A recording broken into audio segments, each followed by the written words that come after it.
السلام علیکم۔ امید کرتی ہوں آپ سب خیریت سے ہوں گے۔ آج کا قصہ بہت ہی دلچسپ ہے۔ یہ قصہ ہے ایک قاضی اور اس کے 4 شاگرد کا۔ ایک قاضی نے اپنے شاگردوں کا امتحان لینے کے لیے ان کے سامنے ایک مقدمہ رکھا اور ان کو اپنی رائے لکھنے کو کہا۔ قاضی نے کہا کہ ایک شخص کے گھر مہمان آئے۔ اس نے ان کی خاطر تواضع کی، اپنے ملازم کو دودھ لینے بھیجا تاکہ مہمانوں کے لیے کھیر بنائی جائے۔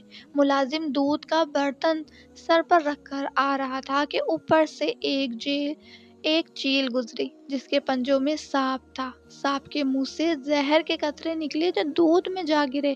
مہمانوں نے کھیر کھائی تو سب ہلاک ہو گئے۔ اب اس کا قصوروار کون ہے؟ پہلے شاگرد نے لکھا کہ یہ غلطی ملازم کی ہے، اسے برتن ڈھانپنا چاہیے تھا، لہٰذا مہمانوں کا قتل اس کے ذمے ہے، اسے سزا دی جائے گی۔ قاضی نے کہا کہ یہ بات درست ہے کہ ملازم کو برتن ڈھانپنا چاہیے تھا، لیکن یہ اتنا بڑا قصور بھی نہیں کہ اسے موت کی سزا دی جائے۔ دوسرے شاگرد نے لکھا، اصل جرم گھر کے مالک کا ہے، اسے پہلے خود کھیر چکھنی چاہیے تھی، پھر مہمانوں کو پیش کرنی چاہیے تھی۔ قاضی نے کہا یہ جواب بھی صحیح ہے۔ تیسرے شاگرد نے لکھا کہ یہ ایک اتفاقی واقعہ ہے، مہمانوں کی تقدیر میں مرنا لکھا تھا، اس میں کسی کو سزاوار قرار نہیں دیا جا سکتا۔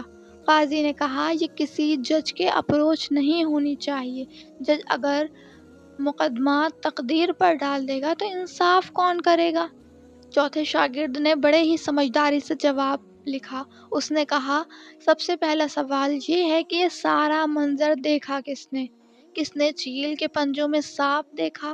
کس نے سانپ کے منہ سے زہر نکلتا دیکھا؟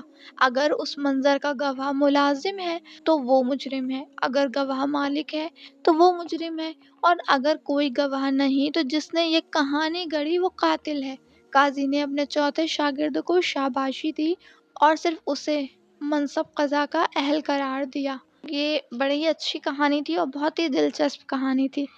دیکھیے ہر انسان الگ الگ ہے، ہر انسان کی سوچ الگ الگ ہے، اس کا پوائنٹ آف ویو بہت الگ ہوتا ہے، سوچنے کا، بولنے کا، ہر طریقے کا۔ تو اس لیے ہمیں ہمیشہ چاہیے کہ ہمیں سوچ سمجھ کے بولنا چاہیے کہ کیا بات ہے اور اس کا کیا جواب ہونا چاہیے۔ جو سوال ہوتا ہے ہمیں اس کے حساب سے جواب دینا ہوتا ہے، تو ہمیشہ سوچ سمجھ کے انسان کو جواب دینا چاہیے۔ امید کرتی ہوں آپ کو یہ قصہ بڑا ہی پسند آیا ہوگا، یہ بہت ہی دلچسپ قصہ تھا۔